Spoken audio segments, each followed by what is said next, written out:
Good to go. Hey, good. Uju Anin, good morning, Minagajib. I'd like to welcome you all to the Tribal Council meeting on April 6th.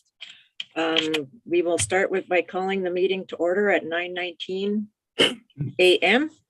And in lieu of having a spiritual advisor at this time, we will do a moment of silence for invocation.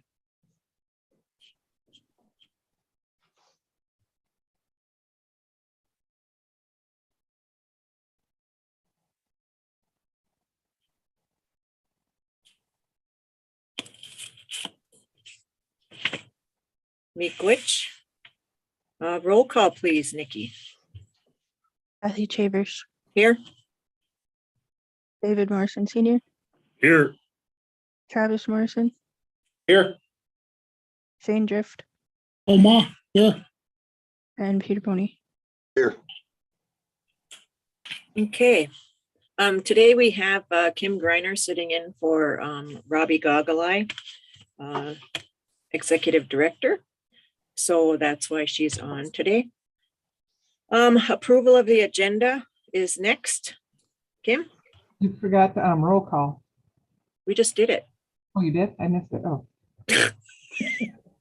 I was texting Jeff to get him on. Yeah. Okay. Nikki, you need to allow, you have to let Jeff, admit Jeff to the meeting.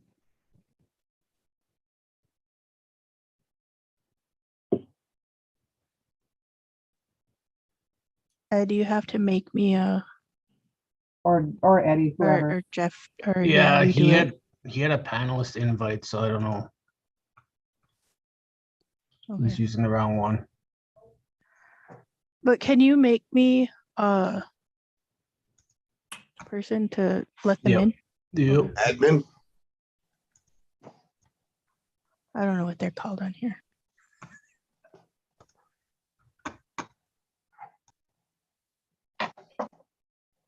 Okay, there he is. Oh, there he is. Okay. Good morning, Jeff. Morning. For those that don't know, this is Jeff Holt, our tribal attorney. Okay. Welcome, Jeff. Next, we have approval of the agenda. Kim? Okay, the approval of the agenda. Is there any additions or deletions? I think we have one addition for the shovel ready training for Doris. Okay, Under so the- put- and we'll put it under, it'll be C under the Robbie Gogolai on the agenda. Okay, Shovel ready training. That's for projects. okay. Okay, Anything else, tribal council? If not, I'll call for a motion to approve the agenda with that addition. Move. Moved by Shane. Is there a second? Second. Second by Chief. All in favor signify by saying aye. Aye. Aye. Opposed, silent, motion carried. Next, we'll have approval of the RTC meeting minutes from February 15, 2022.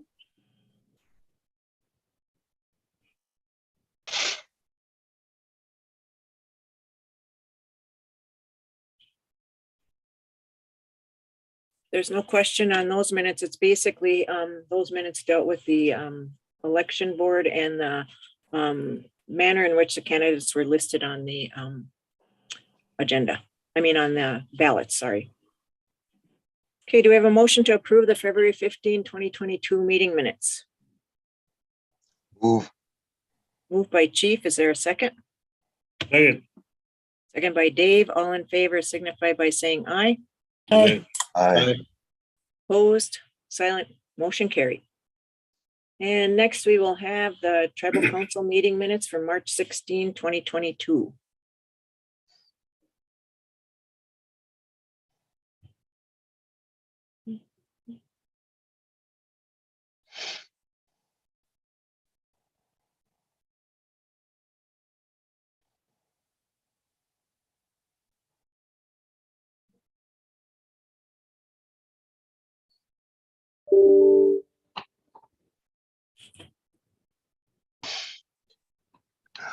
I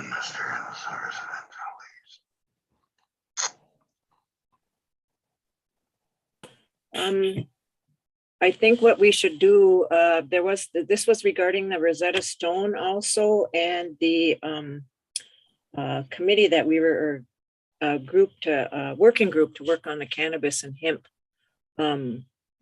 We really need to get some updates on those with regards to the process for the Rosetta Stone, and then also the council and Robbie can sit down and I think we were discussing having sign-up sheets for the working group for the hemp and marijuana. So we'll get those decided shortly here. So, and then we'll get some information out, because that's what the minutes say here. And it's been a couple weeks now, so we should get that information out there.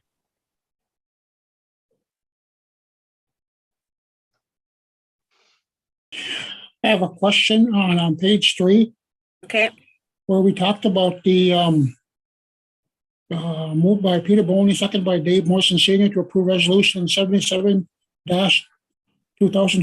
approving the band submission of the FY coordinated tribal assistance solicitation application in amount of $379,065. Do we know where we're at with that?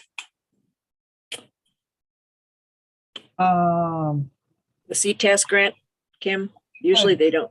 Yeah, it was, I believe it's been submitted, I believe. I'll look in my emails. I think the deadline was March 22nd.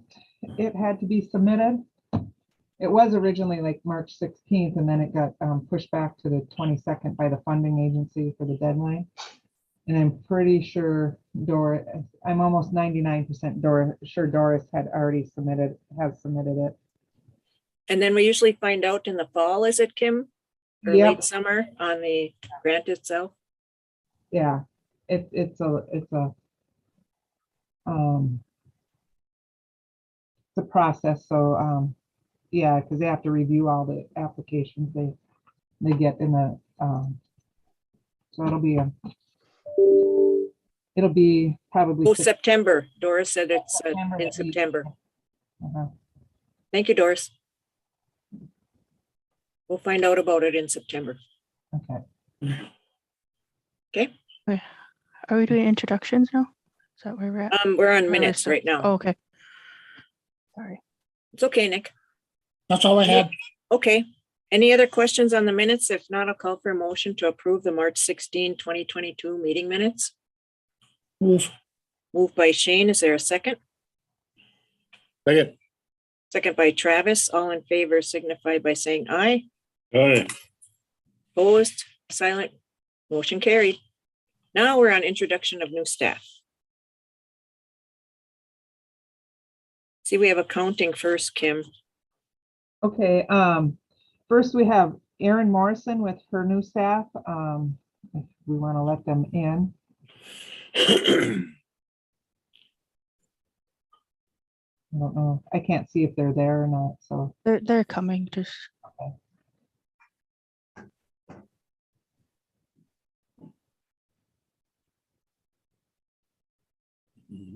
Good morning. Good morning, Louise. Morning, Erin. Good morning. Morning, Levon. Okay. So Louise Isham, she's hired as our new purchasing agent. She started on March 28th. So I'd like to welcome back Louise to the organization. She has been extremely busy doing lots of POs, coming in and trying to get them processed as soon as possible.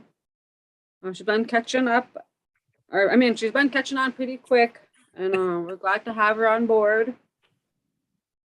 So welcome, Louise. Welcome back, Louise. Look forward to working with you. Congratulations. Thank you very much. I'm glad to be back. Welcome back. See everybody. Welcome back, Louise. Thanks, Welcome back. Deb. Hi, guys. And then next we have Levon. She's our data entry clerk. She started with us in August and she worked with us till December. And then she just recently started back with us here on March 18th.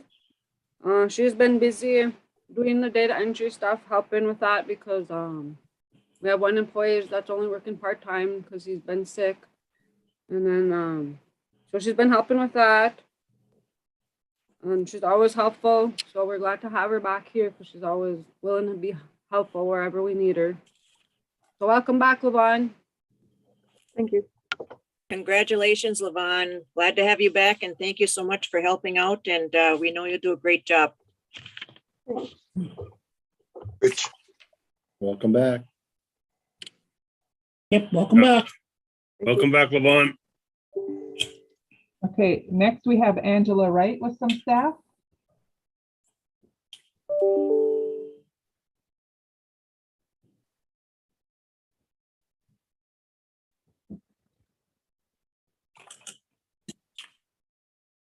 Morning, Angela. Good morning. Sorry, I'm on my phone and I'm not used to being on my phone for Zoom. Oh. I have two new employees, Simona Benner. I don't believe she's on this morning because she has class. And she is our new family support coordinator. She does the parenting, independent living skills, and foster care. And then I have Christine Fairchild. She's with Victim Services as an advocate, and she will be helping victims with order for protections, harassment. And right now they're doing a lot of training. Welcome, Christine. Glad to have you on board. Thank you. You can't even see me. Oh, Congratulations. Well, there's Angela. here I am. I'm trying to figure out my phone. Okay. Congratulations. Okay, Welcome thank you. aboard, Christine. Thank you. On board. Welcome aboard.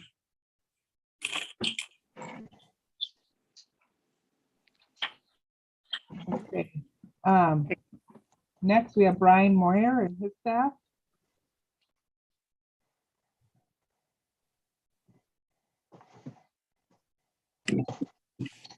Good morning, Brian. Good morning.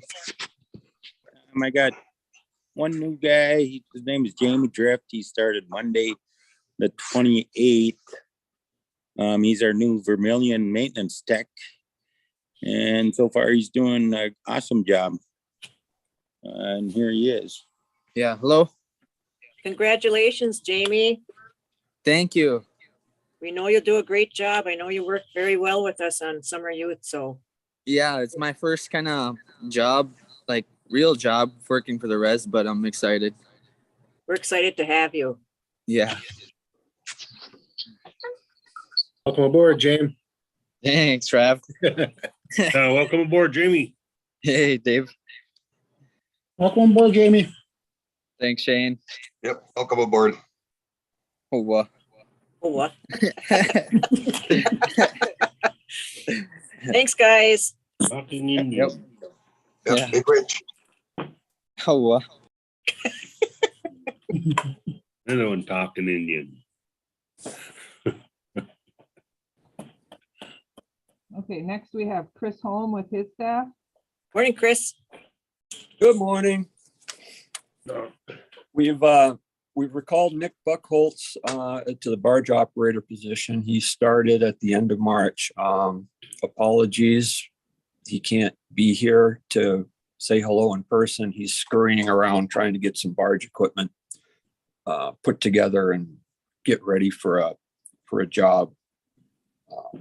So we're glad to have Nick back. He's got some good experience with that operation and maintenance of that machinery. And yeah, so Nick is Great. back.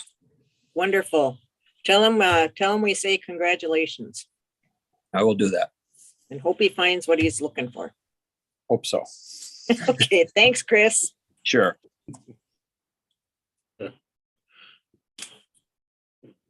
Next, we have George Strong with some radio station staff. I don't see George on there or their staff or his staff, so Okay, we'll just go to Jenny. All right, next we have Jenny Rowland with her transit staff.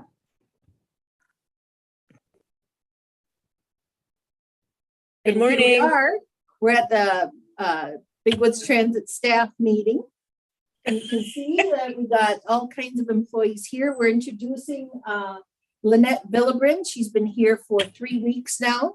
We've got Darian Morrison, he's been here for 6 months, coming up on 6 months.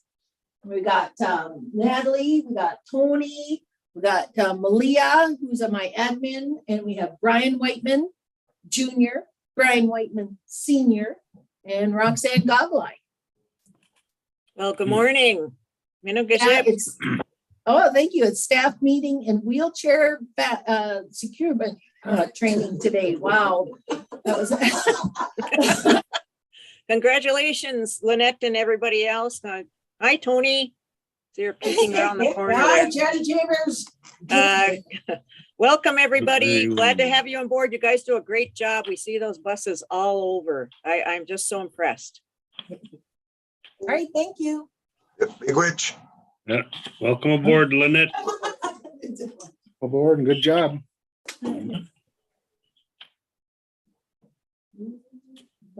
Okay, next we have Miranda with some HR staff. I do not see them either. Okay. All right, we can move on, and that's okay. They can come on next time. Great, nice to see new staff. All right, next we have the consent agenda. Approved resolution number 78-2022, authorizing engagement with Bluestone Strategy Group for Arpa Strategic Planning Services 400. Approved resolution number 80-2022, authorizing release of TSRs to state of Minnesota 400. Approved sole source request to Lake Effect Coatings in the amount of $8,734.25 400. Approved sole source request to Essentia Health for lab interfaces equipment 400. Approved sole source request to Microsoft Health licensing to Integris 400. Approve the GMR radio license agreement 400. Approved resolution number 83-2022, appellate jurisdiction to the MCT Tribal Election Court of Appeals for the 2022 election 400. Approved resolution number 84-2022, approving submission of the Native American Language Preservation and Maintenance Grant application 400. And that is the consent agenda. Any questions? Yes, I have a question regarding the Native American Language Preservation and Maintenance Grant application. I was just reading on it. It's calling for a $24,288.67 per year match, and I assume that we have it in the budget to cover that. Yes, we talked about that last week, and it should have been in the poll when it went out. Okay. My other question too is regarding the salary. When I was reading through it, it listed it at $15 an hour. My worry is that it could be kind of too low. Is there room for us to raise it? I didn't write the grant, so I don't know, but I think in the process of our grant applications, there is when there's a new position, they're supposed to do the job description and get the job rated. And so it was probably based on the job application or the job description, the rating. But I believe the application deadline was the day that they did the poll. And I'm hoping Doris can type something in the chat for me. And so the application has already been submitted. If we want to do modifications to that, if we get the grant, we would have to find out what their modification procedure is, but we would only get the amount that we asked for. I don't know if there's modifications allowed, or the council would have to put additional funds in if that be the case. The other thing I think that people should know is that through the Bluestone Strategy Group, we're also going through a compensation study to ensure that our compensation for our employees is where it needs to be or whatever. So that might play a part in that as well. But yeah, good question. Okay, any other questions on the consent agenda? If not, I'll call for a motion to approve. Move. Moved by Shane. Is there a second? Second. Second by Travis. All in favor signify by saying aye. Aye. Opposed, silent, motion carried.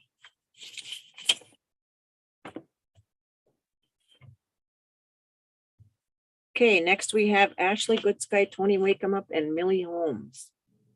Request for approval to have button and virtual bingo fundraising for 2022 Sagi Baga and future powwows of 2022. Morning, Millie.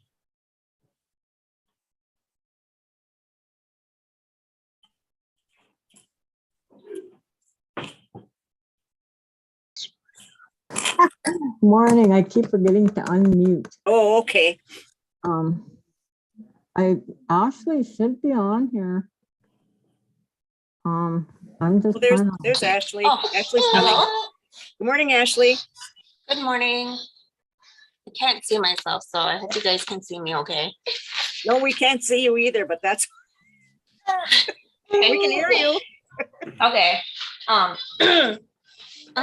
Millie, did you want to finish up with anything you had to say? No, I was just wondering where you were. Oh, okay. I'm just listening. Okay, I have Millie and Tony on with me just in case I forget anything. We were talking about doing fundraising for this powwow. There seems to be a lot of things going on in this powwow this summer. And I've talked to the Net Lake Indian Education Department, and they are willing to help make the picture for buttons. So we would be selling buttons at $5 a button, and then we would have a drawing at the powwow. And then of course we would the powwow committee would be making buttons as well. But the Indian education is gonna make the kids are gonna make a couple buttons. Oh, nice. So they can, yeah. We would be using this fundraising to go towards honorary items and help pay for our staff, things like that. Okay. The virtual bingo is something new. I know when the pandemic had started, we had talked about doing a radio bingo, and so we worked on finding a software to if we were to mail out bingo cards, we would have a software that could verify that bingo card number, and this bingo software can verify them bingo cards, and it can generate the bingo cards as well. And so I invested in my own. So the community health has a bingo software, and I have my own software. And it's really cool. It has a lot of different patterns you can make. I was even thinking that you could use like Ojibwe numbers in there, because you can use numbers or pictures, something like that. Nice. I've seen virtual bingo done on Facebook, and they can use to buy the bingo cards. You could do like Vimo or Apple Pay or Google Pay or anything like that.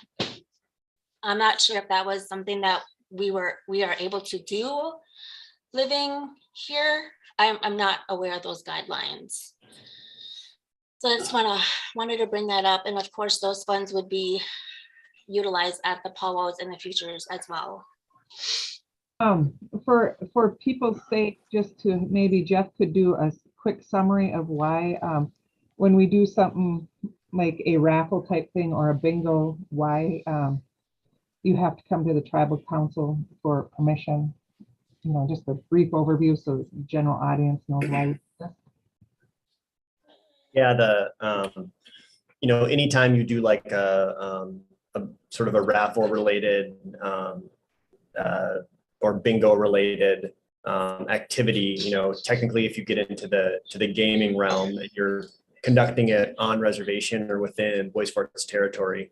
It's important to get council authorization for that activity to make sure that it's basically a band sanctioned gaming or traditional gaming event, as opposed to something that is like kind of unregulated gaming outside of that. So just from a compliance standpoint, it's always good to, even for those bingo or raffle type, sort of, less complicated type activities, to get council authorization if it's happening within the band's reservation.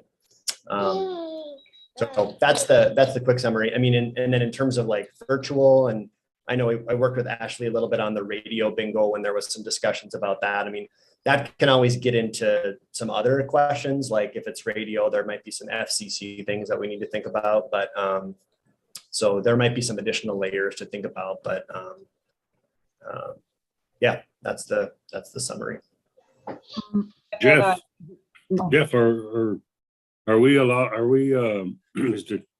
is there a certain dollar amount that we can't go over to, or on the prizes, or do we have to stay at a certain dollar amount for the prizes that are going to be won? Or if it's I don't necessarily think there's a dollar amount if it's a council sort of a band initiated type fundraiser. When you've got off reservation entities coming on, like for example, at Fortune Bay, there might sometimes be events that you do raffles that, might be renting space at Fortune Bay to do a banquet or something. They need to get permitted through the state, and there might be then restrictions on based on state law that would apply, but those wouldn't be direct to the band if it's sort of a Bois Forte initiated raffle or game. okay. And then the other part of Ashley's question was like the VMO and that we'll have to look into that to get it set up, to tie to a bank account to come into. The other part is, Jeff, is because we're also have to comply with IRS regulations. If the prize was $600 or more, I believe we would have to still do a 1099 for the individual. So we'd still need a W-9 for, we'd have to do. Right. So, yeah, right. Yeah. So depending on the amount of the prize given, some forms that need to be filled out to track that for IRS purposes. Yep. Yep. Millie has her hand up. Millie, yeah. Oh, and Shane does too. I'm sorry. Well, my question pertains to the selling of the raffles. Are we able to utilize like Facebook and sell tickets through their fundraising apparatus or machinery?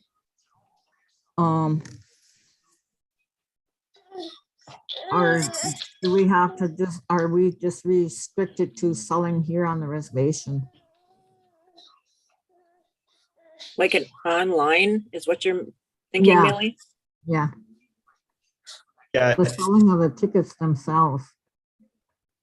It's a good question. I mean, I think when you start doing more virtual, then your question's good, Millie, because it raises the question of where is it happening? And I think there are certainly good arguments that it's still an on-reservation, like band initiated fundraiser, but that might be something that I need to look into a little bit more before I can give you a definitive answer. And it might depend a little bit on kind of how it's structured too. So we can talk more about that after the meeting if we want to discuss kind of how you might want to go about that. Yeah, because we kind of ran into that the last raffle for the fall powwow. And so I kind of need an answer, and I would like to have one before the June powwow, because that's really our biggest powwow of the year. And we could really sell a lot of tickets then. So thank you. Okay, Shane? Yeah, but my question was just basically with the virtual stuff, with it extending or going off the reservation. But if they're going to have like special cards that they're going to be giving out, and even though it's going off the reservation, are we exempt from the rule, or do we have to apply for a special license from the state of Minnesota to do that? Jeff? Yeah, I mean, the I don't have the answer right now, but I can tell you that like Mary in our office frequently, does all sort of works with the gaming control board and on permitting and licensing. I don't think that just because you've got band members that are participating virtually, that means it's automatically, subject to state permitting and things like that. But we can definitely look into it and get a definitive answer. It's going to depend a little bit on how it's structured. But I also don't want to give you an answer right now that's not accurate. And I can talk to Mary in our office and we can figure that out for sure. I have a question. Go ahead, Ashley. Oh, sorry. There was a resolution that was passed for the radio bingo. Would that apply to the social media stuff? It would be, so how we described it when we were going through the resolution was that we would like to stay within the reservation boundaries, which would just be Nett Lake and Vermilion. And, if they reach over towards Bemidji, that would be nice. But I think that's kind of, and then we would how did that go? We were going to mail the bingo cards. So that's kind of how this would be this time, or email the bingo cards. Because when we generate the bingo cards, we generate them on the computer and then they're printed. And then, so in this case, I could save them and then email them out individually like that. That would be, it's kind of, I try to stay in with on how we discuss the radio bingo. This is almost just kind of like I don't know, practice. But you should take a look at the radio bingo resolution and see if it fits within it. If it references use of radio a bunch, we might need to tweak it to kind of make it reflect what you're wanting to do here. But it sounds like it's pretty close. Okay, so if anything, we would need to make a whole new resolution to do a virtual bingo, you think? Let's take a look at I don't have the radio bingo resolution in front of me. So let me take a look at it and see. And we might need to do a new resolution if it's different enough. I recall that radio bingo resolution just references use of KBFT and things like that. So it might not be a perfect fit for this, but we could always tweak it and get authorization for this new structure pretty easily. Okay. I have played the virtual bingo on Facebook in the past. That's the only reason why I have this brainy idea. And my sister actually did it, and she was from Bemidji. And she didn't have to, I asked if she had to go through like the Bemidji Council to do any kind of thing like that. And she said no. There actually is a lot of Facebook groups out there that are doing virtual bingo, and they go through those Apple Pay and Cash App. I think Cash App was like the biggest one that they used. So yeah, Leech Lake people do it. So that's just kind of okay. Good. throwing that out there. Ashley and Millie, what are you looking for a timeline? When did you want to begin your fundraising with like the bingo? Possible. Oh, okay. Yeah, as soon as possible. Yeah. Okay. Right. I would like to start that at by about April 15th because I still have to get the stuff. Oh. I'm gonna have a sewing machine, and I don't know what the cost is on that anymore. And then I might have to order from like Amazon, but the actual physical stuff I need to get, but I need to fix all that other stuff. So April 15th, okay. I want to start. Okay. Sounds good. Thank you. Millie, the powwow is part of the RTC tribal part. If you have to order through Amazon, come down because we have the business account and we get some discount and we don't have to pay sales tax. Oh, okay. We just have to pay for it out of the powwow budget. Hey, Jeff. Yes, Ashley? I know in the past that I think we authorized raffles in the past, and we're not in violation of any of our gaming ordinances, are we, or anything like that? Or I mean, no, the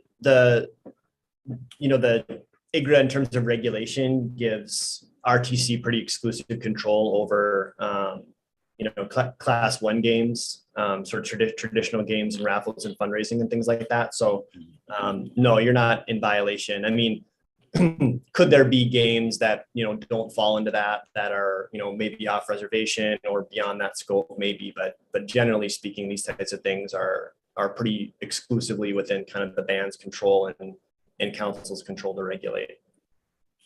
What about now, like I know that there's a bunch of little bars that have little bingos inside their bars, like at night, and they advertise it. You see them little flyers hanging in like grocery stores and stuff like that. Is that do they need the gaming license from the state to do that, or It depends on, the depends a amount, little the bit on dollar what amount, it or is. what? Oh, sorry. It depends a little bit on what it is. If it's, there's Minnesota, authorizes charitable gaming, that's regulated still. So you need licensing. But then there's also the ability for businesses or nonprofits to do kind of one-off raffles and things like that for fundraising purposes. And, for a lot of those things, you typically go through the gaming control board and get a permit. Like I was mentioning, organizations that come on and do things at Fortune Bay usually, or should be coming on with a permit and getting authorization from council still. But it kind of depends on who's operating it, if it's a nonprofit or whether they have a charitable gaming license and things like that. Okay, because you might.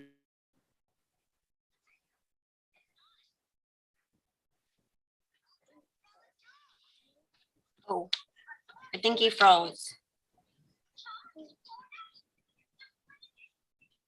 Hello? Can you guys hear me? I can hear you. Can you hear me? Yeah, I think they all froze. Looks like the whole, Me, you and Chief. you and Chief are fine and everyone else is frozen. Oh boy. Someone should get a screenshot.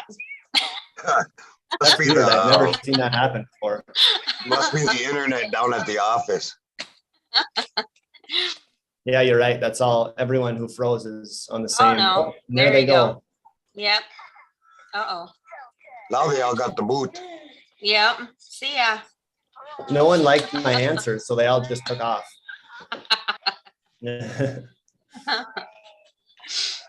But hey, Ashley, if you want to give me a call after, we can chat about looking at the radio bingo resolution to see. I'm guessing we need to probably change it just because if it references radio, it's not going to fit right, but it may not need to be changed significantly. And I haven't looked at it for a while, so I'll take a look at it again and we can go from there. Okay. What is your number? You can reach me. Oh, let's see. Now I went off. Geez. My cell is 218-791-0670. Okay.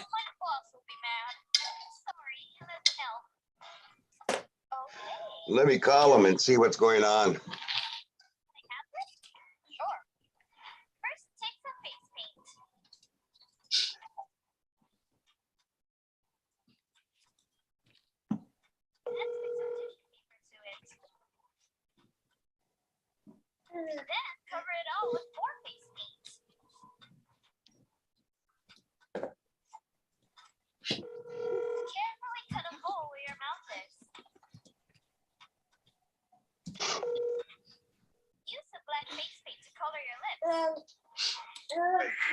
Morrison, leave me a brief message.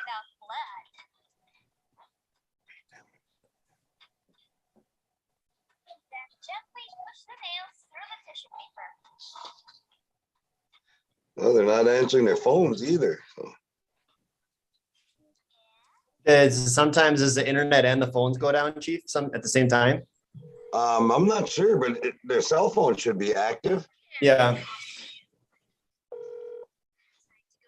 We had a power surge over here or something. Yeah, that's what we're wondering what's going on because just me, Okay, Jeff. here we go. Oh, there you are. I gotta put my cigarette out.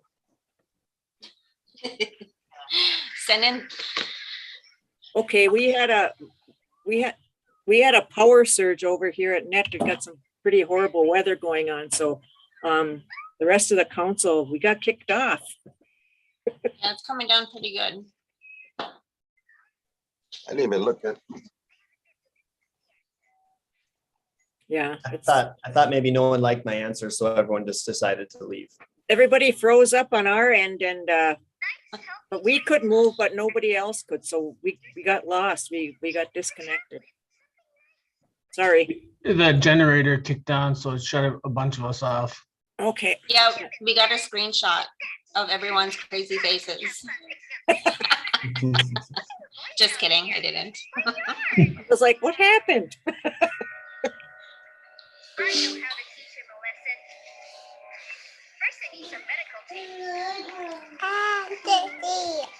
They were just waiting for Travis and Shane to get back on here. And Kim.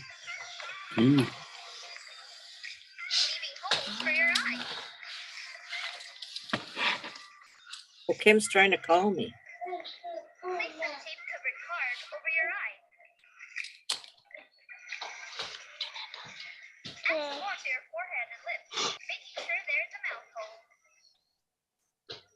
Yep.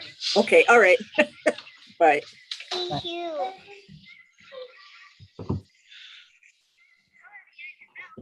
Okay, is our power out, Kim, up here?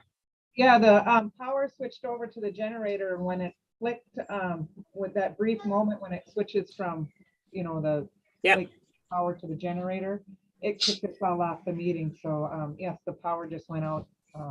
I don't know how far extensive it is or what, but to our building at the RTC, the power went out, and we're running on generator right now. Okay. Hey, Trev. I was just wondering what happened to you guys. Are you storming the building? Huh? Are you storming the building? Travis, where are you? Where are you? She wants to know. The powers are back on, so try to get back in. On the generator, yeah. We're on the generator. You have to log back in. You hear her? You have chiefs? No. But anyway, yeah, log back in. Hang up that phone. I'll talk to you in a Where's bit. that link? I gotta find it. I resent that link to Travis. You resent, Eddie resent it. Another link here, or? Yeah.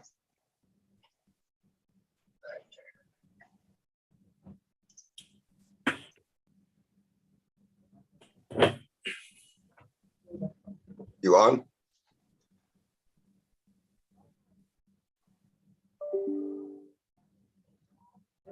It wasn't your answer, Jeff. It was just the power went out. See, you didn't even have to come up. You're just on our Zoom, and we have a bad storm going on here. It was really weird because everyone from the same time Dave are back on, so. except for Ashley and Chief and I. It was like, what's going on here? Yeah, my staff is going to see how far how much of the power's out there. Okay. So I can give you an update after when they find out. All right. Thank you, Kim. Just a reminder, this is still live on YouTube. Yep. We're just waiting for Travis. There he is. Okay, I'll talk to There you you. are, Trav.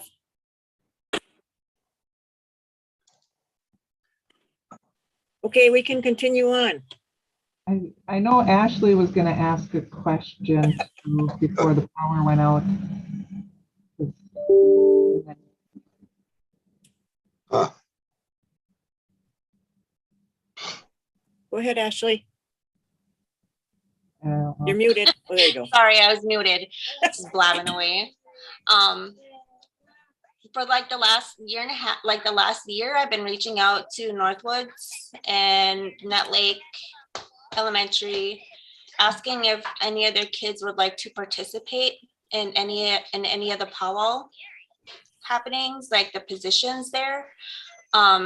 Instead of giving them money, could we give them could we have a chance to get, like, if they participated put their name on a ticket and do a raffle off like a bike or a computer or a laptop or something like that. Is that something that we could do? Well, if you do a bike is small enough that it's not a big prize, but like a computer or a laptop, we get into IRS regulations of having to Okay. send 1099. But there's also a restriction on, which positions you can use for powwow. So like, there's a certain age that they can't work in the kitchen. That's, so there's a little bit of that. Yeah, we're working with Leanne and Leanne Hoffman is talking with Miranda on working in summer youth with the powwow schedule, so we can have some the job duties of the powwow on the duties of summer youth. So say like summer youth, it starts and all the applicants are there. Those approved applicants will be called back throughout the year for powwow to help with certain things. So that's I think Leanne and Miranda were saying that might be ready to go by next powwow. And so I was just thinking of the raffle idea rather than money, because I was asking a lot of Niji Nation students if they would like to come shadow. I'm using the word shadow so it doesn't sound more like of a job or a high responsibility. I'm not trying to ward them off. I just want them to come and have fun and learn the ins and outs of the powwow, and it's more hands-on rather than. I know we were talking about that at the senior level management a couple of times, and I think we were thinking that, and this is just the preliminary thing, is that they would get paid like an hourly employee for when they work the powwows as part of their thing. Because the question is who would pay for the wage, the pay, would it be the powwow budget or would it be the summer youth budget? And that's what we had been talking about, kind of. Okay, yeah, that's kind of where my kind of thinking was of doing the buttons and the virtual bingo throughout the year, so we can help with some of that funding, and that's where I kind of got the idea of doing the prizes instead of money. Or I don't know. That still needs to be determined, I guess, on how that would happen. But and then in the council or in the meetings, it has been suggested to ask the departments to donate and possibly pay for some of the positions that need to be paid. Well, not have to get paid, but the honorariums. A lot of the drums this year, their asking price is like $1,000. So this last powwow, I did budget for that, and I did it, but it was like we put a limit on how many singers can be at the drums, and I itemized it differently from the drum keeper got paid so much, and then the singers got paid so much, and that was just for that. I think we might just do that for the whole weekend, or we can still do it as a sign up individually per session. Doris's agenda item. But a lot of the last couple powwows of people had turned away, not wanting to come because of the amount that was being honored. And having talking to a lot of drum keepers, the trade-off and the distance that they're driving, and people are taking off from work to come up here, and a lot of them are out of the reservation. So that's why I would like to see more fundraising being done for that, so we can help bring a lot of the people that are off the reservation, that are band members, that are drum keepers, that are singers, more back to our powwows, and help them with that, with that money problem that's happening right now. Good job, Ashley, I have a question. Yeah. Now that $1,000 that you were talking about, is that for the host and the co-host drum, or is that what all the drum groups want? That would just be for the host and co-host and the invited drums.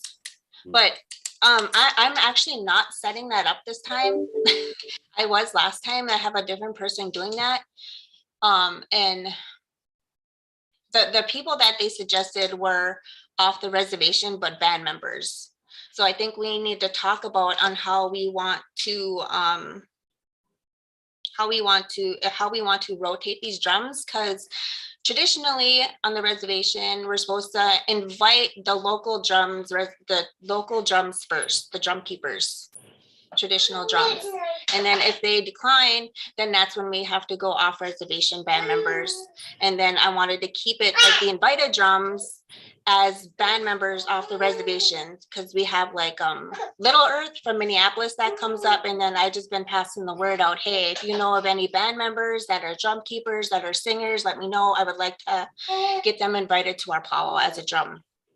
So just to help them, and then they would get compensated to come back to their roots a little bit. Not a lot, but little helps. Every little helps. That's a really good way. Yeah, I think that's happening with all the powwows that are around the state, that cost of the drums that are coming to the powwows, the people that have the drums and the singers that are on there are asking for a little more each time, because I know that at Mishkosen, they're having the Mishkosen powwow they have every year. Well, they haven't had one the last couple of years, but I know the last couple of times they had the powwow, that one of the issues was the prizes, or the payout for the drums, and the drums wanted more money, but Mishkosen had a budget, and they said that was what we could only give and do, and so that's what they had to pay out. But I know that a lot of the costs are going up with everything else, and I know the guys that have these drums that bring them to the powwows, they would like a little more too. So, but like I said, if you have the money to pay them. So. Ooh, speaking of money, before I forget,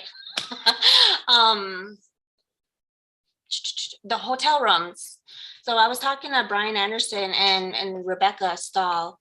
They were saying that when we make the reservations for the room blocks, they don't honor, like band members, when they check into this room block, they don't honor that band member rate. So when we set them rooms at as if a non-band member were checked into that block, and they didn't have, or they were a band member, but they weren't a boy sport band member. So they would be charged as a non-boy sport band member. That makes sense. So instead of the room being a regular, so say like I went to check into that block room, they wouldn't honor my band member rate. They would still charge as if I was a band member elsewhere, which is over $100. Yeah. So I don't know if that's something that can be worked out, because this last powwow, I must have slipped my mind or something, because I budgeted. I knew like our band members that were coming, that were living off reservation, coming from Duluth, coming from Minneapolis, and they were that room was charged the non-band member rate, which would have saved us like over $1,000. Okay. We'll get together with Mayan and Brian at Fortune Bay and discuss that with them, because they should be getting the band member rate, is my opinion. But I don't know why it was set up like that. I didn't realize that. So we'll get that. I didn't either. Yeah, we'll look at that, Ashley. Thanks for bringing it up. Okay. I'm We'll still get back waiting to you for on the that. report. Yeah, I'm still waiting for the report, the invoice from Fortune Bay. So not exactly sure what everybody was paid at, but I have that in right. Brian included me in an email on that conversation. Okay. Thanks for letting us know. Okay.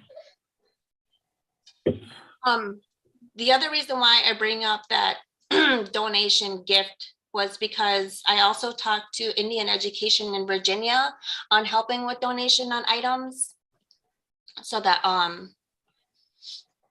if anybody at this powwow receives a gift from the powwow committee, and if it's over a certain amount, do they still have to do that 1099? We're still regulated by the IRS regulations and have to do 1099. And it's over $600, correct, Kim? $100 for the whole year for all the tribal government. Yeah.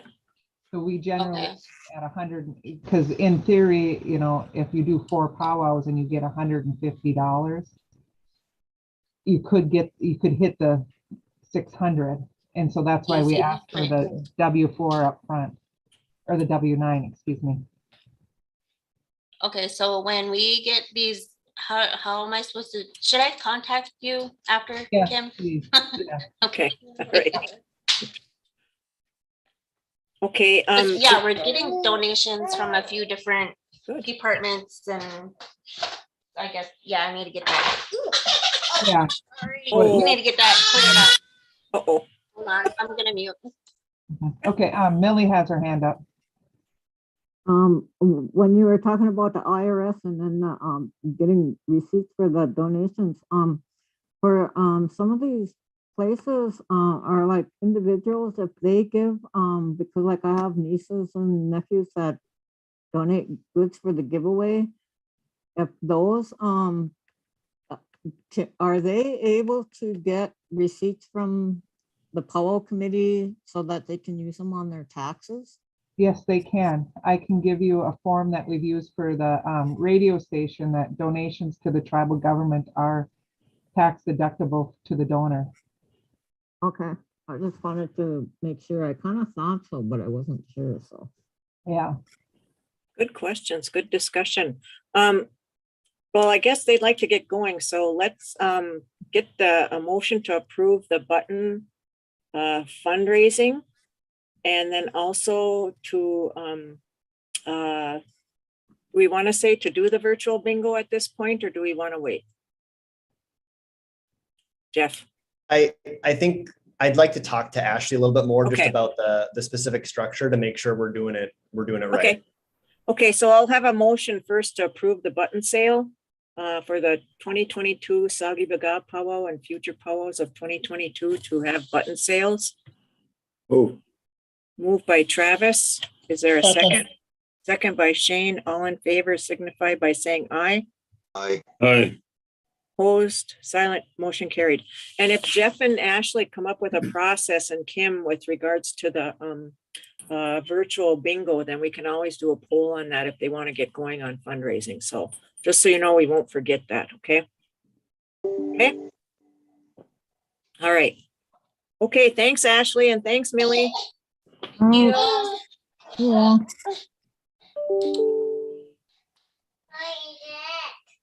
Okay, next we have Melissa Wright or Kathy Holman with the FY22 Hearth Connection Contract Amendment.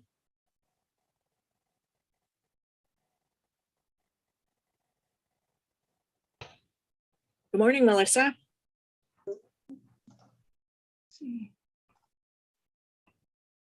There we go. Good morning.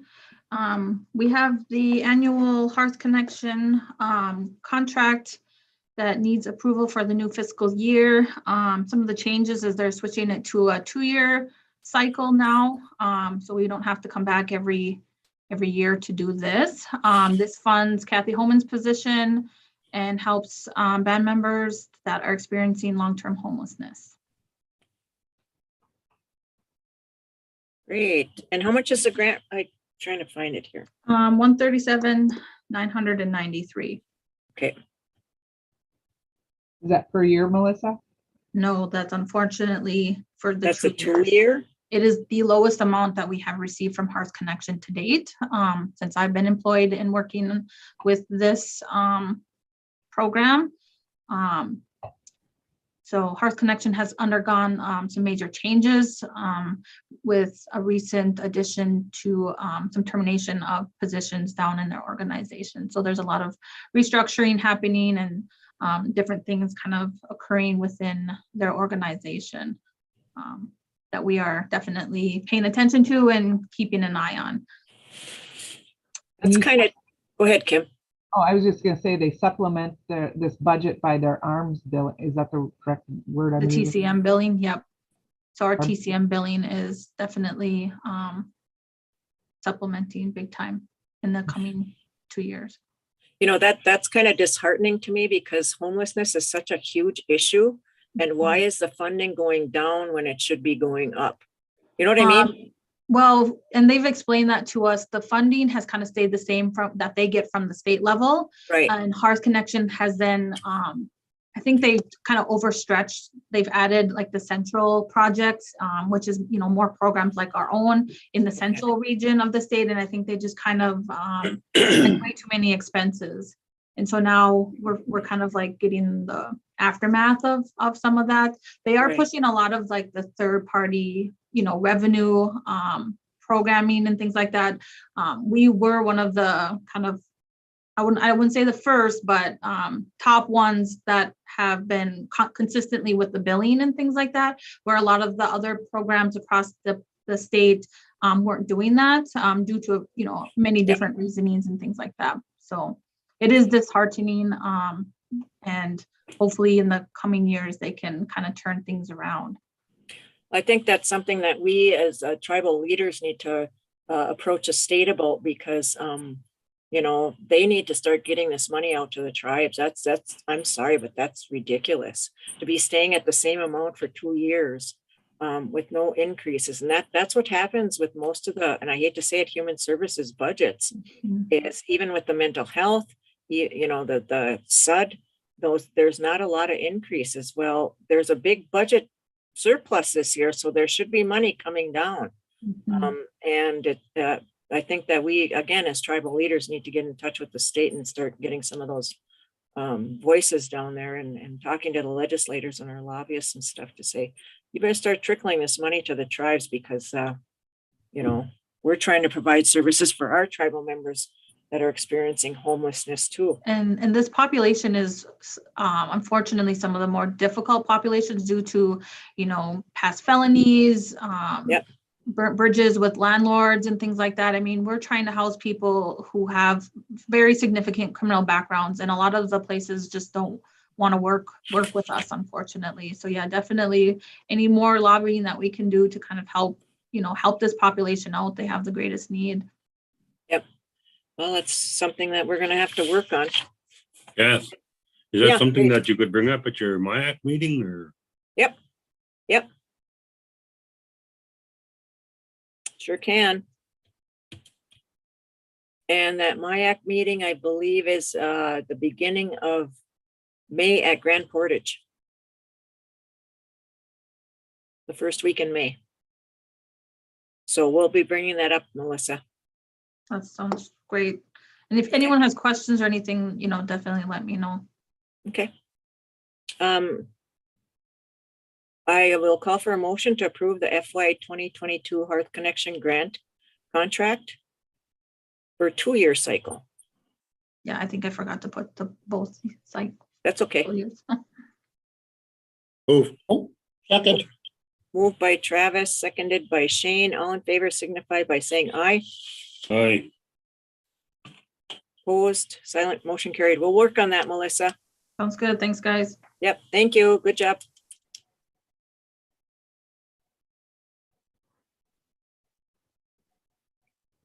Okay, next we have Pam Hughes with 2 items. First is a contract for services agreement, family homelessness prevention and assistance program, FHPAP. Love all these acronyms.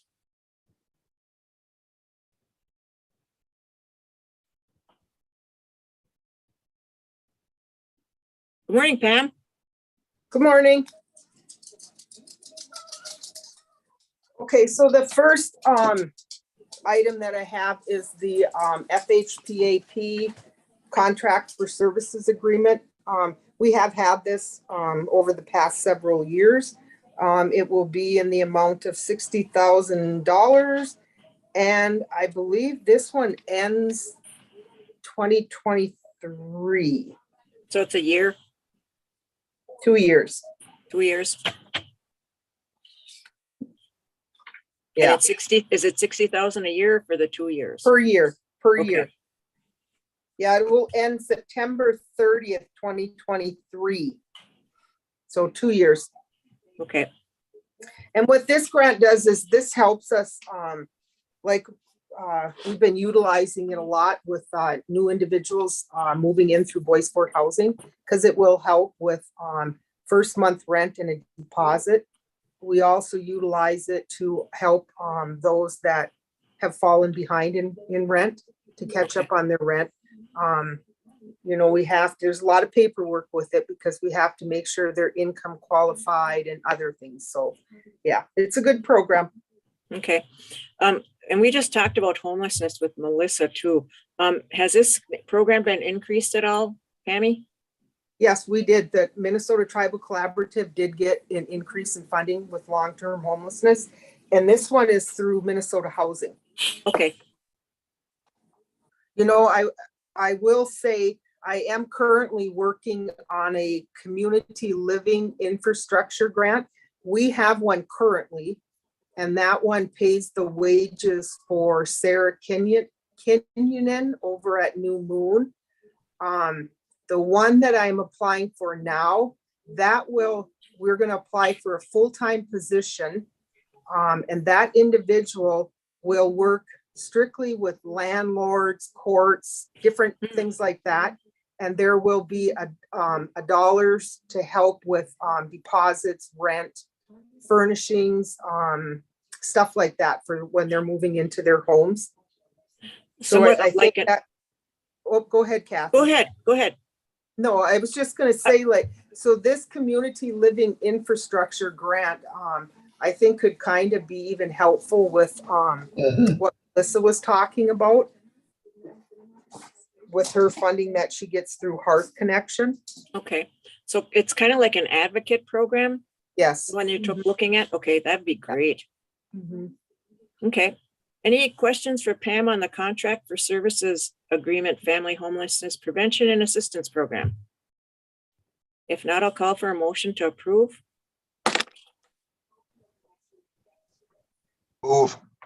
Moved by Chief, is there a second? Second. Second by Dave, all in favor signify by saying aye. Aye. Aye. Opposed, silent, motion carried. Next, we have a resolution, Pam, for 85-2022, authorizing St. Louis County and Northeast Minnesota COCs to include Bands territory as part of the COC's geography. And if you could explain what the COCs is, I would appreciate it.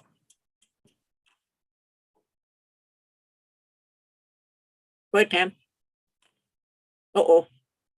She froze up. Okay, I can tell you that COC is Continuum of Care. Okay.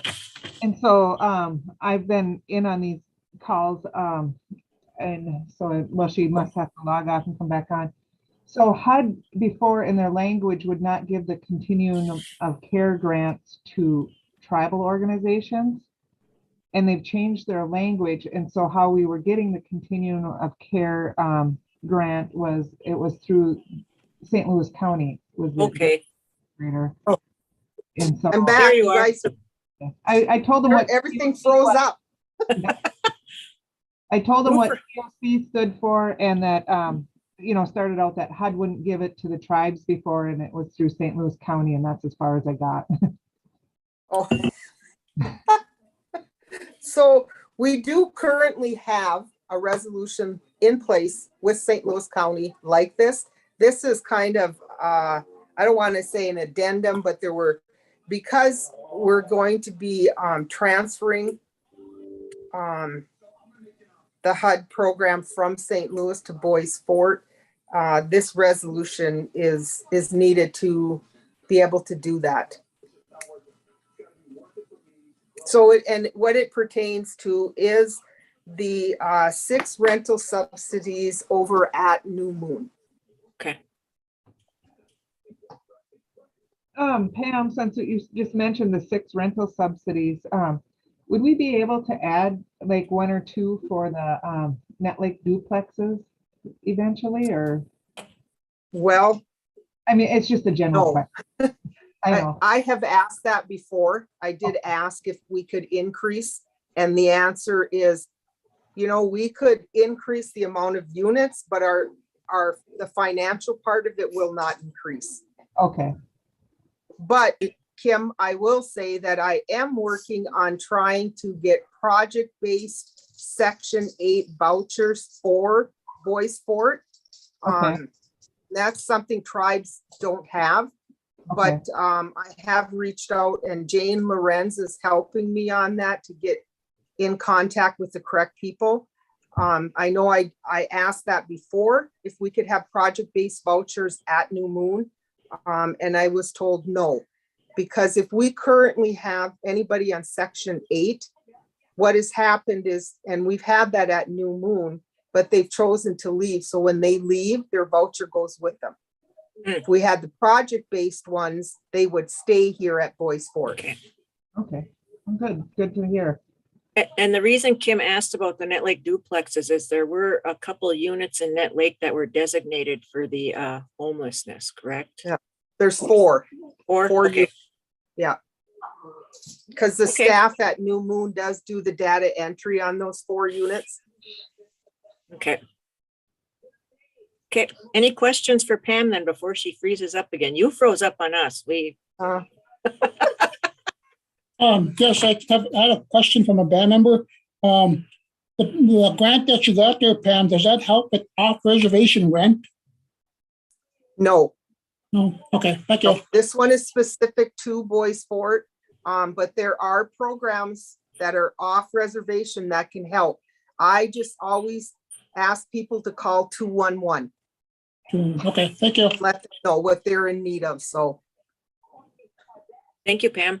Any other questions for Pam? Oh, Pam, is that the continuum of care is on reservation? Is the FHPAP restricted only to reservation also? Yes. Okay. And that was kind of, they made that decision years ago that the dollars that the tribes get are on reservation. And then, we do get people that call. And so we refer them, to 211, AEOA. So we do refer others that, are behind and stuff. We do refer to off reservation programs. Okay. And there might be another program that I recently applied for, and I think we're supposed to know by April 21st if we receive it, but that will help with some back rent. And that won't just be for on reservation, that will be for off. That's good to hear. Good luck in that grant. Any other questions for Pam? If not, I have a motion to approve Resolution 85, 2022, authorizing St. Louis County and Northeast Minnesota Continuum of Care to include Bands territory as part of the Continuum of Care geography. Moved by Shane, second by Pete. All in favor signify by saying aye. Aye. Opposed, silent, motion carried. Good job, Pam. Thanks, everyone. Have a good day. You too.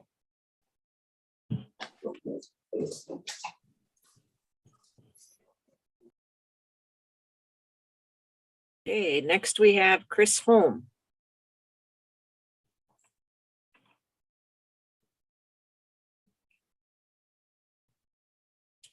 Hello again.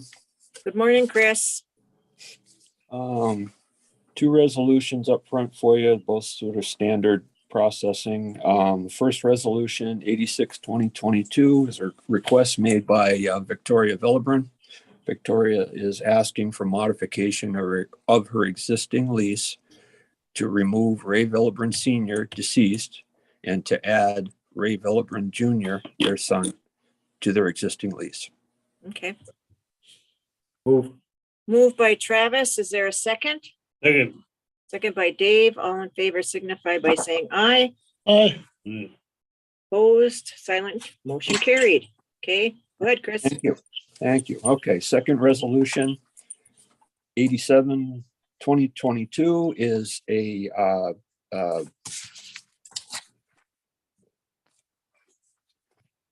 residential lease for Michael R. Anderson. This is just a renewal of an existing residential lease in Vermont. Oh, okay. Do we have a motion to approve the residential lease to Michael Anderson and Sandra Anderson renewal? Oh, Oh. Who's gonna be first? Dave, Megan, second by Travis. All in favor signify by saying aye. Aye. Opposed, silent, motion carried. Okay, Chris. Okay. Item C, independent contractor agreement. We've sent a contractor agreement for your review for some barge work, some lake management work wanted by National Audubon Society at a wildlife sanctuary area that they and the state of Michigan operate just north of Detroit. Wow. They're proposing to, it's a large wetland area. It's overgrown with cattails and phragmites. They want to open up 25 acres of that area, five acre plots, to enhance nesting of the birds that they have come in there. They asked us to do it because we have the right equipment that they wanted in there. Basically, it's just cutting up materials and opening up some plots for them. We would propose to do this. They would like the project done by the end of April to facilitate their bird migration patterns. And so we were planning, if you approve this, we were planning to send a crew down there starting on the 16th of April. The contract's been reviewed by Jeff and National Audubon Society. I believe everything is in place in that regard. The contract amount is $80,560. This is actually the first cutting that they want done. Assuming this goes well, they probably will invite us back in the fall to do a second cutting there. And we've been contracting out, I'll just say the cookie cutter to other agencies in need of their services. So this is nice. It's a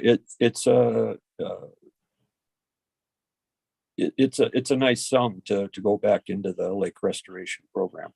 Yeah. You know, there are also several additional pending contracts out there. The Sault Ste. Marie tribe in Michigan has also heard about us, and we're talking to them too about some potential work there. Okay. So. Good deal. Any questions for Chris? Apparently they don't have ice on their lakes like we do. It went out weeks ago. Wow. Oh, if we could be so lucky. Do we have a motion to approve the independent contractor agreement, lake restoration for the National Audubon Society? Moved by Travis. Is there a second? Oh. Second by Shane. All in favor signify by saying aye. Aye. Opposed, silent, motion carried. Okay. Go ahead, Chris. Last item I have for you, addendum to Stantec engineering agreement for dam. We have developed a contract for engineering services as we move forward with looking at dam renovations with Stantec Engineering Company. Both Kim and Jeff have done a lot of work on the due diligence part of this in terms of applying ARPA funding and justifications to allow that funding for this work. This agreement, should you approve it, would allow Stantec engineers to assist the band with construction, bid development, planning and design, construction oversight, and most especially and critical at this point, Army Corps of Engineers permitting, so we can get the project going, hopefully this spring or summer. That was, You also have the resolution to go with that too. And there's a resolution, yes. we lost Chief. Oh, I've told him to, he's trying to, I told him to log back on. We lost him somehow. But Chris, when did you want us, when would this start then? Was one of my questions. If it's approved today, the resolution and the contract. So the contract for Stantec is 49,000 for those services. They, quite honestly, Stantec is already working with the Corps on the engineering part or the permitting part of this, but because that's, as I say, that's critical. That could take some time. As we found out, our existing general permits won't cover this scope of this project. So we are going to have to go through a whole nother permitting process. And that requires the engineers to talk directly to the Army Corps. So that's ongoing. There are we're working on what's called a maintenance exemption for permitting, which would fast track this. And if we can manage to get the Corps to sign on to that option for permitting, we can go in the spring. Now it's gonna, with all this wet snow and water, we're gonna have to wait for the road to dry out. Yeah. At this point, because we're not going to get any heavy equipment in there. But the planning and design, as you know, from seeing the feasibility studies, is already largely done. So there's some fine tuning associated with that. The permitting, of course, and putting the contractor bids out to let and assigning a contractor. So there's some work to be done. It can still be accomplished this season pending appropriate permitting by the Corps. Okay. Chief says he can hear us, but we can't see or hear him. So, but anyway, any questions for Chris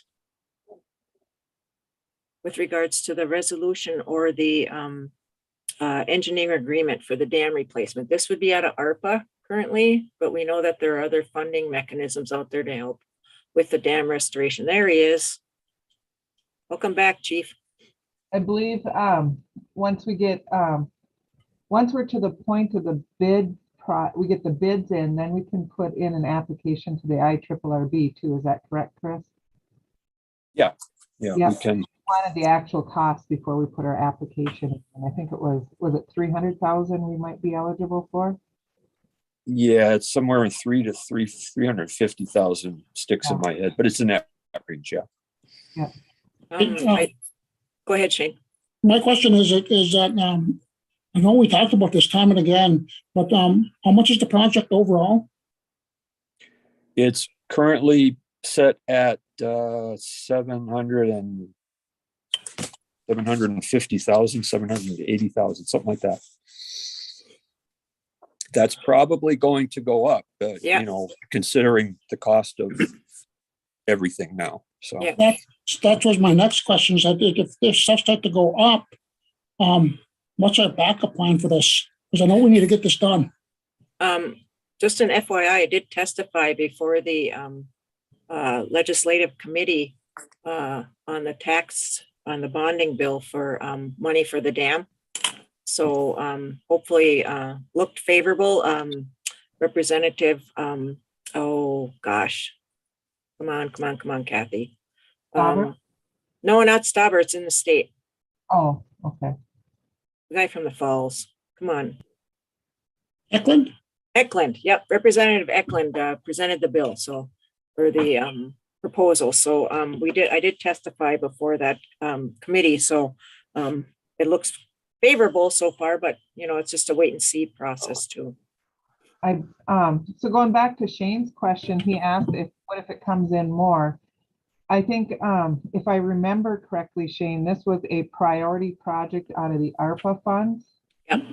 And so it's kind of until we get the bids and then stuff, we won't know really what the final cost is. And that's why I always bring up the IRRB, because it's, we're going to put into the IRRB for part of it, and then the rest will have to be out of ARPA funds, unless if we get the bonding bill. And the other question I had, I know when they put that berm out there, is that berm still holding up? The berm is holding up, yes. I expect with this late season snow and a lot of water, we're probably going to have overtopping of it, which is fine as long as full force of water doesn't go against the existing dam. We can let out little bits of water. The dam is still functional enough to keep the pressure off it with the gates, even in the disrepair state that they're in. Our only great concern, of course, is if the berm itself were to let go. It's pretty solid. Last time we looked, we're in the process of getting sand put out there so we can make sandbags and reinforce the berm if necessary. Okay, any other questions for Chris? If not, I'll call first for the motion to approve resolution number 88-2022, authorizing A&E services for the dam work currently through ARPA. Do we have a motion to approve that resolution? Move. Moved by Shane. Is there a second? Second. Second. Second by Dave. All in favor signify by saying aye. Aye. Aye. Opposed, silent. Motion carried. And then the next motion will be to approve the addendum to Stantec engineering agreement for the dam replacement. We have a motion to approve that addendum. Move. Moved by Travis. Is there a second? Second.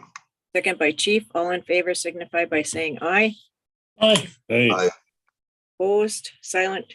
Motion carried. Good job, Chris. Thank you. Y'all have a good day. You too, sir. Okay, next we have Jeff Holt. All right. That's me. That's you. Are you here today, Jeff? What's up? Are you here today? I'm not. He's teasing you because it's storming outside. Oh, it's storming, yeah.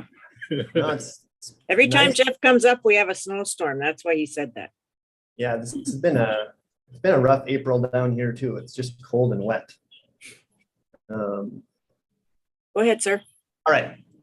Well, I'm excited to present for your consideration a purchase agreement between Boys Fort Band and the Conservation Fund for the band's purchase of over 28,000 acres of land on Net Lake and Deer Creek. Maybe, I don't know, Kathy, before jumping into the agreement, do you want to maybe provide, or I can too, some kind of background of where this came to be and Sure. Yeah, how it all came to be, just for everyone's kind of knowledge. Sure. Basically, this is a Potlatch-Deltic land or potlatch land that the Potlatch acquired years ago from our relatives for logging and timber. And basically, it's 28,088.74 acres of land that they own within the reservation boundaries of Deer Creek and Net Lake. And Potlatch then enrolled that land into the Minnesota State Forest Initiative Act, which provides an annual incentive payment of currently at $20.92 per acre, which amounts to approximately $587,621.88 yearly. It used to go to Potlatch. Well, then We were negotiating with Potlatch years ago, and it was a very large amount that we were looking at for per acre for the 28,000 plus acres. And we came up with a plan in increments of, strategically looking at different parcels of land to purchase, like hunting, road access, timber, that type of thing. Well, then the Conservation Fund purchased that land from Potlatch Deltic. And the goal of the Conservation Fund is to return the land back to its original owners, and that happens to be us. So the Conservation Fund then bought the land from Potlatch Deltic, the 28,088.74 acres, and approached us about selling the land back to us. And we also had some individuals that came and met with us from the East Coast and the Conservation Fund in the state here to understand the importance of the purchase and what it meant to Boys Fort. And so right now, we are now at the point of where we're able to come into an agreement to buy the land. And I'll let Jeff take over the that amount, because technically we won't be paying any of our own money towards the land, if I'm correct. The program that it's enrolled in through the state will actually pay for that land. So I'll let Jeff take it from there. Sure, thanks. So like Kathy said, the Conservation Fund has been a really great partner with the band in kind of negotiating and working through this transaction.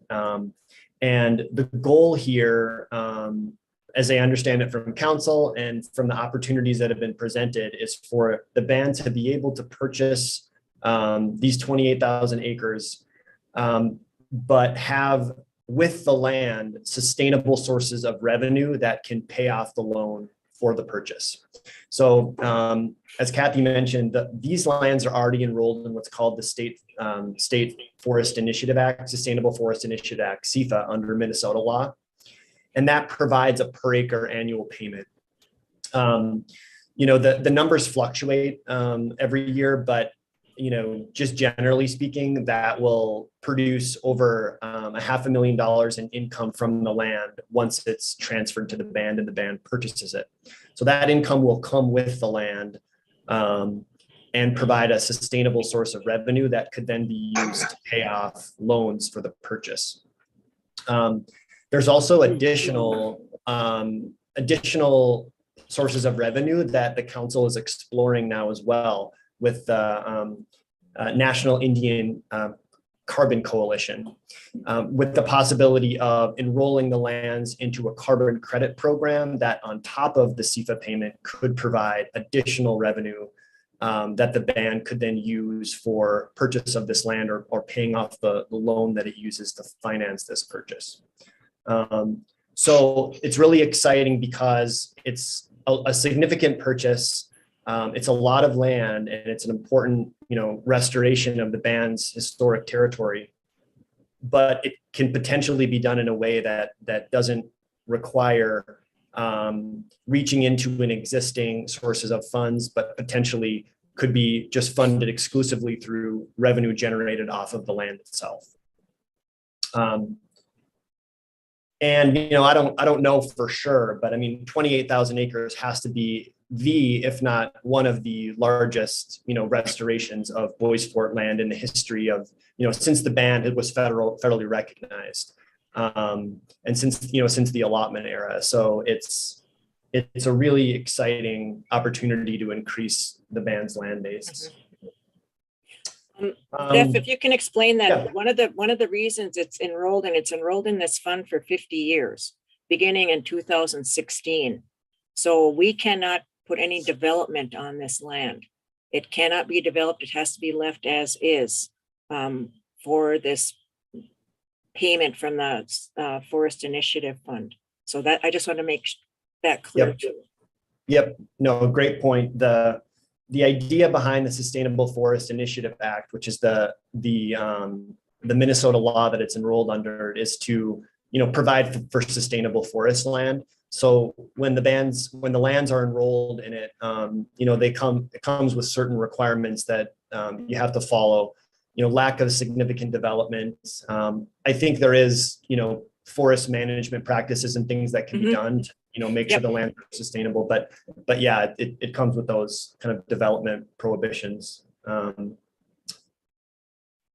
We had a band member ask, will band members be able to access the land for traditional resources? Yes. Yes. And then And she has his hand up too. Shane? go ahead, Shane. Yeah, my question was actually a couple of things. Is that you just touched on a little bit of it there when you said that the land cannot be developed, and it has to stay in the program for 50 years. Yep. So that basically it has to stay in there so that the revenue that it generates will pay off the loan. And I must point out that the tribe in no way, shape, or form used anything as collateral for this loan. We've been working on this deal for a year or so, year and a half maybe, and that the money generated from this loan, from this program, is going to pay off the loan. Yep. And also that looking at the carbon credit program could also be an extra revenue source for the tribe. Yep. And that I know that we were also talking about doing a resolution to ensure that this land stays within the program, that in the payments are specifically used to pay off this loan. Can't be used for anything else. Yep. Thank you, Shane. Yeah, I know that. Oh, go ahead, Jeff. Oh, I was just going to mention just one thing to kind of clarify in terms of process. What's before council today is the purchase agreement with the conservation fund. What that means is if the council approves it, it's a promise of the band to purchase the land. And that's contingent though on it obtaining financing or grant funds to pay for it or a combination. So the next step after, if council were to approve this today, would be to continue the discussions with lenders and obtaining favorable financing and for the band. And I know there's been discussions and a lot of movement on that too. So I just wanted to clarify, today's approval isn't about the loan, isn't about, it's just about the purchase agreement with the conservation fund. Shane? I was just kind of wondering if we could put a map on our website so band members can see what we're buying. I have, I don't know if it would be helpful, but yeah, we can, I think I've got a map as well. And basically we're going through the Indian Land Tenure Fund. And we also did apply for some, or did contact the Shakopee tribe for a grant, which we're just waiting to hear from to help with this loan funding. So that's also in the works. Yeah, because I was going to talk about the loan part a little bit, because there's a lot of moving parts on this project. And the loan part, we were looking for mortgage on land. We were working with some foundations, and one of the things is that the land would not be collateral. We wouldn't have a lien on the land type stuff. Is that correct, Jeff? Am I saying that right? Yeah, that's correct on the financing side. I mean, both the purchase from the conservation fund and the Indian Land Capital Company that the band is working with for the loan have been great partners, because I mean the terms that the band has been able to secure are kind of unheard of for a land purchase like this. Yes. Like you mentioned, ILCC for the loan isn't requiring any mortgage on the land, meaning there's no lien against the land. They would not be able to take the land back under any circumstances under the loan. And that's a very rare term to be able to get, especially for a purchase of this size. So it's, both the funding sources for the land and the terms of the loan and the purchase agreement are really, really favorable to the band. I just got handed a letter, and if I could read it, it's from the Shakopee Metawakaton Sioux community. Dear Chairwoman Kathy Chavers, congratulations, exclamation point. On behalf of the Shakopee Metawakanton Sioux community, the SMSC Business Council is pleased to make a contribution to the Boys Fort Band of Ojibwe in the amount of $500,000 for the acquisition of 28,089 acres of land on the Net Lake and Deer Creek reservations. Sharing is fundamental to our Dakota culture, and we are happy to make contributions that improve the lives of others across the country. Once again, congratulations. We wish you the best of luck in this worthy endeavor and look forward to hearing about your accomplishments soon. We want to say Chimigwich to the SMSC Business Council, also to Chairman Keith Anderson, Vice Chair Cole Miller, and Secretary Treasurer Rebecca Cook Stratton, and the entire Metawakanton Sioux community for approving this $500,000 contribution towards our lands. It's awesome. That's awesome. Just got the letter. Hot off the press. Okay, so we're really looking forward to this. Once everything is secure and whatever, I'm sure we'll be having like a signing ceremony due to the fact that this is the largest land purchase ever for Boys Fort. And we're really extremely happy. It can be, we will manage the forests ourselves. We can still manage them like for whatever they can be used for, hunting and fishing and trapping and traditional use. We just cannot economically develop them into any kind of project. So anyway, is there any other questions? Yeah, there was one question. It said, will band members be able to access this land for traditional resources? Yes. Okay. And the amount we're buying it for is, I'll read it. Whereas the RTC has worked to identify opportunities to restore the band's historic land base lost to federal allotment policies in order to ensure proper stewardship of those lands, expand economic opportunities, and exercise greater control over the band's territory. And whereas the Conservation Fund is a nonprofit that works with public, private, nonprofit, and tribal partners to protect land and water resources through land acquisition, sustainable community and economic development, leadership training, and emphasizing the integration of economic and environmental goals. And whereas the Conservation Fund recently acquired forest lands from the Potlatch Delta Corporation, including approximately 28,088.74 acres of land located on the Net Lake and Deer Creek sectors of the Boys Fort Reservation.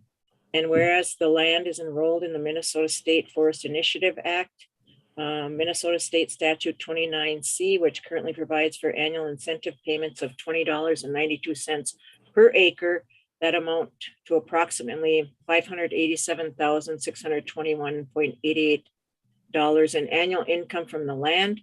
And whereas the Conservation Fund has offered to sell the land to the band at a cost of $10,423,178, which amounts to approximately $371 per acre. Whereas the band's purchases of land would represent the single largest restoration of the band's historic territory. And whereas the band and the Conservation Fund have prepared for signature a purchase agreement for the land, which agreement is attached here to as Exhibit A and fully incorporated herein by reference agreement. And whereas the band's obligation to purchase the land is contingent on the band's ability to secure appropriate grant funding and or financing for the purchase. And whereas RTC desires to enter into the agreement with the Conservation Fund on the terms and conditions provided in the agreement in order to restore its historic land base for the benefit of its member and future generations. Now therefore be it resolved in consideration of the mutual covenants and terms set forth in the agreement, which is attached here to as Exhibit A, the RTC now, number one, approves the agreement, and number two, authorizes the RTC Chairwoman Kathy Chavers to execute the agreement, as well as any other related documents needed to effectuate the terms and conditions of said agreement. And be it further resolved, the RT authorizes issuance of an earnest money payment in the amount of $1,000 consistent with the terms of the agreement. And be it further and finally resolved that the RTC will continue to pursue grant and financing opportunities for purchase of the land and will communicate with the Conservation Fund upon securing an appropriate plan for funding the purchase. So do we have a motion to approve that resolution? Move. Okay, I'll second it. moved by David, seconded by Shane. Hang on, I gotta get my pen here. All in favor signify by saying aye. Aye. Aye. Opposed, silent, motion carried. And I just want to thank, at this opportunity, the Conservation Fund, Kim and her staff. It's another Kim. I also want to thank our Kim, Jeff, and Joe Halloran at Jacobson Law Group. It took a team to do this, and we've got a great team working here. So we want to say Chi McWitch to everybody because this is huge. Jeff, do you have your hand up? Me? Yeah. I don't think so. Oh, sorry, that's my hand that's on your on your square. I'm sorry. No, Okay. it's okay. Well, we will keep you updated on this, but we're very happy to pass this resolution today and looking forward to the rest of the financing and getting this into Bois Fort's name. McWitch. Okay. Next, we have Kim with the space lease agreement number Bois Fort 2325 resolution between MCT and Bois Fort, Minneapolis Urban Office. Yep, and so we have a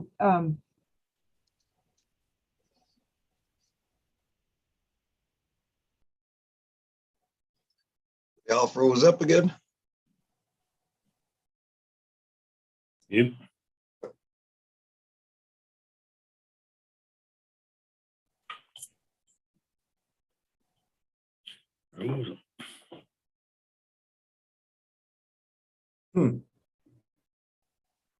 Not everybody did. Just Kathy and Kim freeze up, it looks like. Nikki, Nikki too, yeah. Nikki. Trav. Shane's there.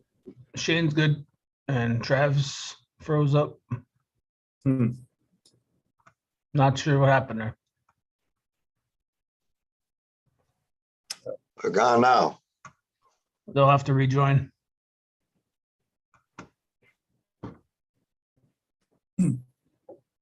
Must be the weather, because I don't know, mine froze up too. It just shut me right out. Then I couldn't get back in for a few minutes. Is it raining or snowing up there? Nothing going on here. It's just heavy, wet snow that was come down. Got it.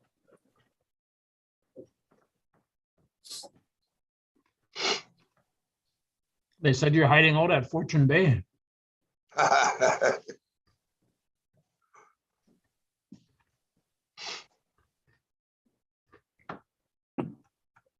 Good job, Jeff, on that. I would like to say thank you guys for all the work that went into that land. Oh, it's been an honor to be a part of it. And there's been a lot of people on the team. Joe Halloran from my office has done a lot of fantastic work and help on it, and Conservation Fund and Indian Land Tenure Foundation. And it's been a team effort. So it's been really great. Yeah, that's a big plus for the band. Yeah, definitely.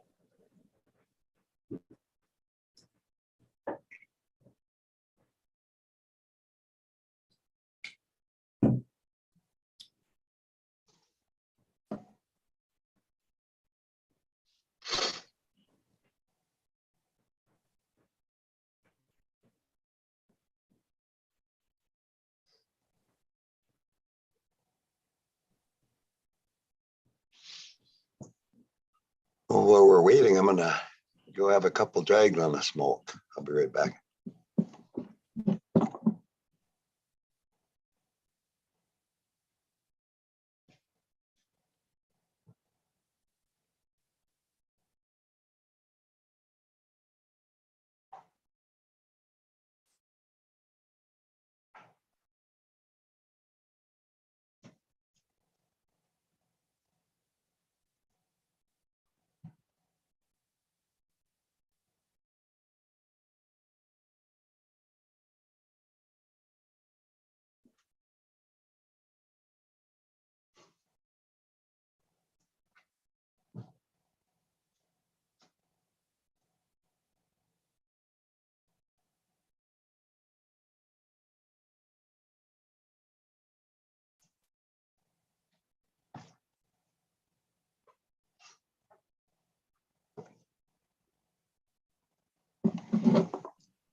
They're starting to pop back in now. Guys, y'all get kicked off. Nikki? Yeah, those of us that were on our computer, we got booted off.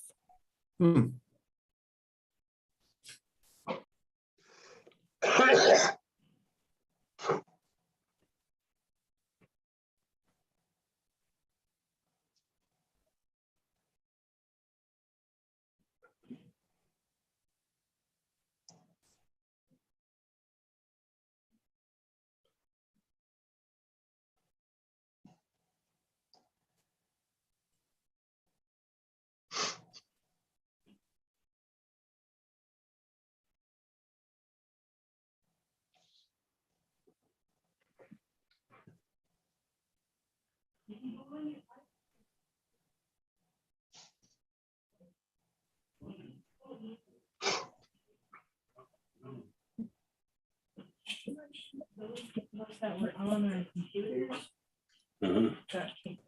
Yeah, I'm still on. Yeah. Okay. Great. I don't know, must be the semi side the building. Okay, we're back on our iPads. It's Dave's computer still on. Well, I don't know. He's got cookies on there. That's probably why. Must be that old computer just still working. I think we're just waiting for Kim. Okay. Yeah, we really got shut our computers down this time. Well, yeah, we got power jumping at the clinic up there too, so. One nasty storm.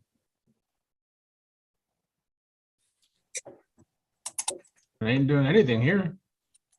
Oh my gosh.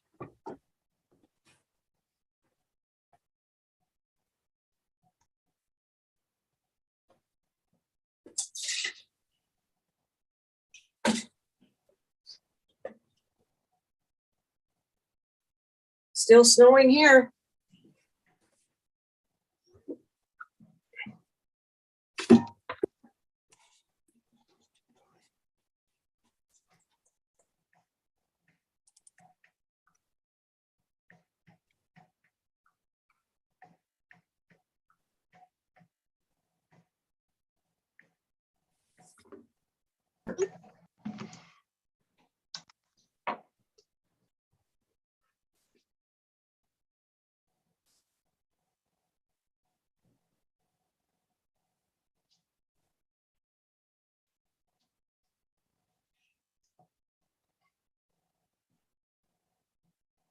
If Kim is having trouble, I've got the lease she was gonna present too, so I don't know if she was gonna mention anything specific on it, but I can introduce it too if needed, but we can wait for her as well.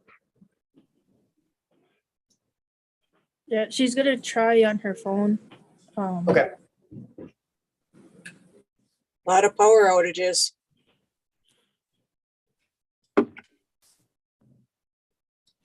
First snow day of the year, right? Okay, hello? Hi, Kim. Hi, I'm on my phone now. Yeah, okay. Okay, and I can't see who's all there as this, so I don't know. I think we're all on here, except now you're on. You're okay. You're good to go. Okay, so the last thing one of the last things we had was there's one thing after this yet, so it's not the last. Yep. The total lease is $3,915 for the urban office, which works out to $333 a month.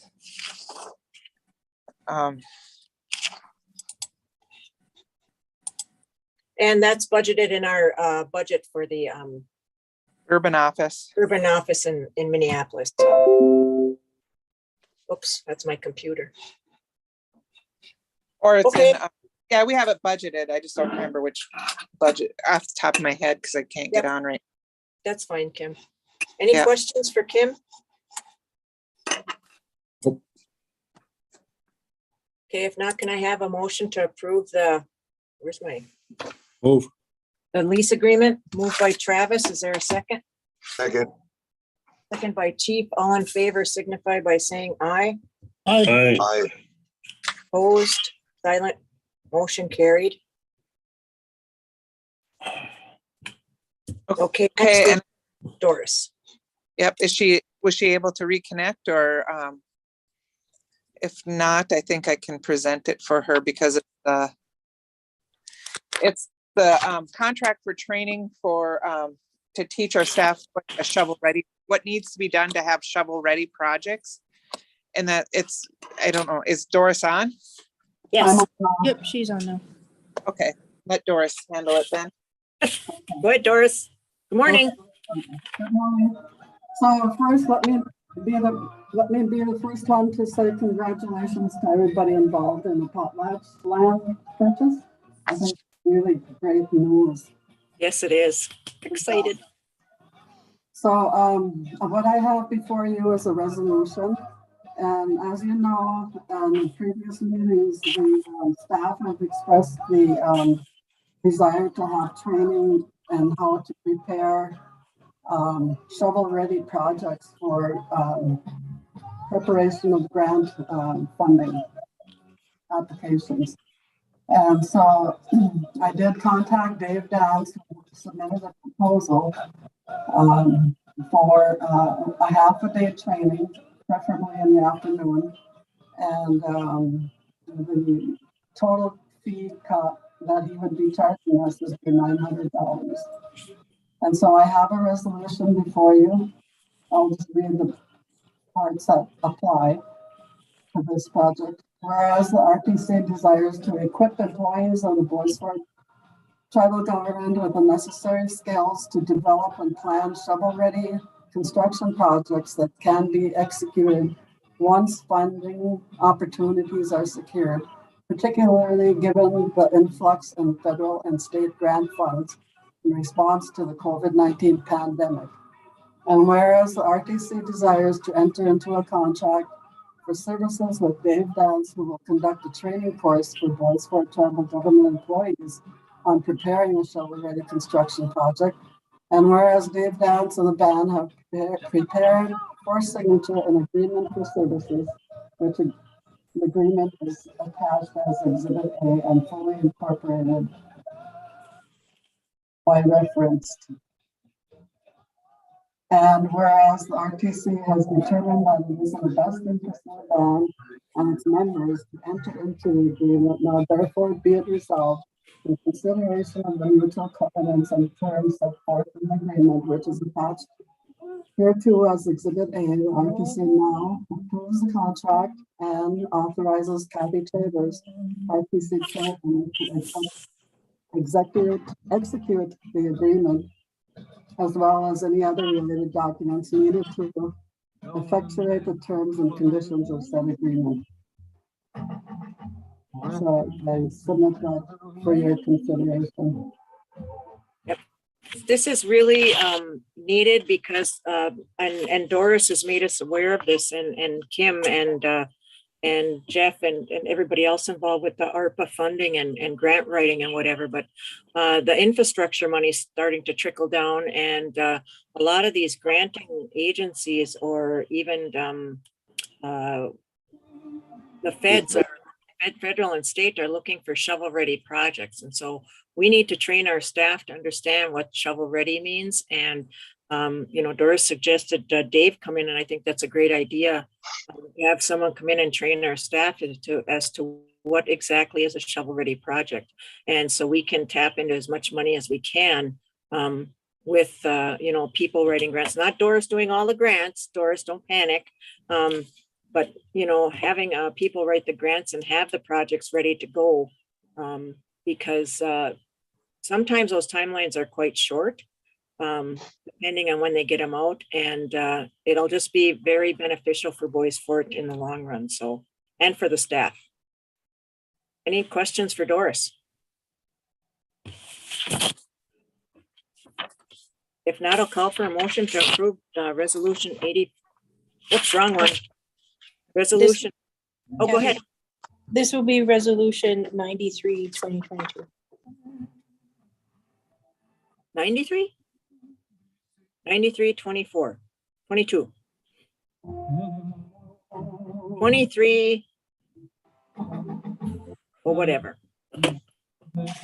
Princess Bob, 2022. okay. Motion to approve the resolution. Is there a call for motion? Move.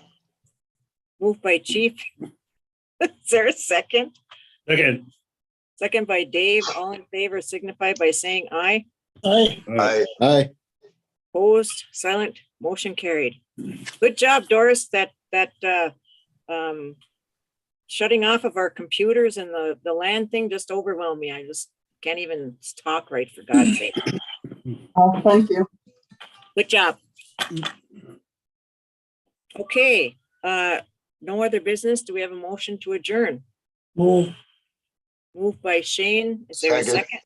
Second by Chief. All in favor signify by saying aye. Aye. Aye. Opposed, silent, motion carried, and we are adjourned at 11:20. Everybody be safe. We've got some awful weather up this way, but be safe and take care of your family and your loved ones, and we look forward to seeing you again soon. Ego Wabaman. Ema. You want me? What they say. Do we, are we gonna, send another, there will be another link? Yep. For the executive